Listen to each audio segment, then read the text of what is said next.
2024 সালের জানুয়ারি পাল্টাপাল্টি ক্ষেপণাস্ত্র হামলায় জড়িয়ে পড়ে ইরান ও পাকিস্তান। সে বছরই ডিসেম্বরে পাকিস্তানের 4টি প্রতিষ্ঠানের উপর নিষেধাজ্ঞা আরোপ করে যুক্তরাষ্ট্র। ঠিক 2 বছর বাদে এই দুই দেশের মধ্যে শান্তি চুক্তির প্রধান কারিগর হিসেবে আবির্ভূত হয়েছে পাকিস্তান। 2 সপ্তাহের অস্ত্রবিরতি কার্যকরের পর এবার সরাসরি আলোচনার কেন্দ্রবিন্দু হতে যাচ্ছে ইসলামাবাদ। শনিবারই দেশটিতে অনুষ্ঠিত হতে যাচ্ছে ঐতিহাসিক বৈঠক।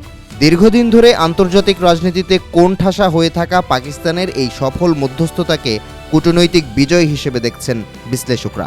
আন্তর্জাতিক গণমাধ্যমের খবর বলছে, পাকিস্তানের এই শান্তি প্রচেষ্টার মূল কারিগর দেশটির সামরিক বাহিনীর প্রধান ফিল্ড মার্শাল আসিম মুনির। 1 বছর যাবৎ মার্কিন প্রেসিডেন্ট ডোনাল্ড ট্রাম্পের সঙ্গে একাধিকবার সাক্ষাৎ করেছেন তিনি।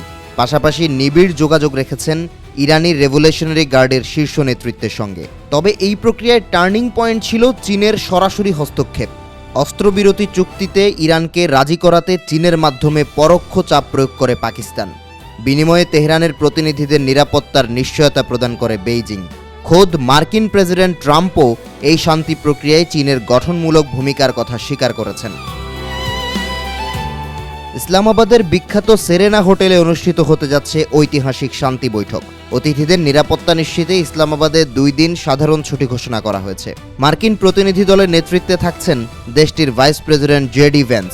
তার সঙ্গে থাকছেন প্রেসিডেন্ট ডোনাল্ড ট্রাম্পের বিশেষ দূত স্টিভ উইটকফ এবং জামাতা জ্যারেড কুশনার। অন্যদিকে ইরানের পক্ষ থেকে আলোচনায় নেতৃত্ব দেবেন পার্লামেন্ট স্পিকার মোহাম্মদ বাঘের গালিবাফ এবং পররাষ্ট্রমন্ত্রী আব্বাস আরাকচি। তেহরানের পক্ষ থেকে জানানো হয়েছে, দেশটির প্রস্তাবিত 10 দফার ভিত্তিতেই চলবে এই আলোচনা। 2 পক্ষের মধ্যকার এই বৈঠকে মধ্যস্থতাকারীর ভূমিকায় রয়েছেন পাক প্রধানমন্ত্রী শেহবাজ শরীফ ও পররাষ্ট্রমন্ত্রী ইসহাক দার। তবে ফিল্ড মার্শাল আসিম মুনির আলোচনায় সরাসরি অংশ নেবেন কিনা তা এখনও নিশ্চিত করেনি দেশটির সামরিক দপ্তর। একসময় পিসমেকার হবার জন্য নোবেল শান্তি পুরস্কার নিয়ে কান্নাকাটি করছিলেন ডোনাল্ড ট্রাম্প। বর্তমান পরিস্থিতিতে পাকিস্তানের সামরিক বাহিনীর প্রধান এই পুরস্কার পেলেও সম্ভবত কেউ অবাক হবে না। এদিকে পাকিস্তানের এই উত্থানে কূটনৈতিক চাপে পড়েছে ভারত। যুদ্ধবিরতির উদ্যোগকে স্বাগত জানালেও ইসলামাবাদের নাম উল্লেখ করেনি নয়াদিল্লি। পররাষ্ট্রমন্ত্রী এস জয়শঙ্কর জানিয়েছেন, ব্রোকার নেশন বা দালাল রাষ্ট্র হতে চায় না ভারত। অথচ বছরখানেক আগে ইউক্রেন রাশিয়া সংঘাত নিরসনে বেশ কয়েকবার মধ্যস্থতার প্রস্তাব দিয়েছিলেন প্রধানমন্ত্রী নরেন্দ্র মোদী। বিশ্বগুরু হবার পথে দিল্লির ধারে কাছেও কেউ নেই বলেও দাবি করেছিলেন তিনি।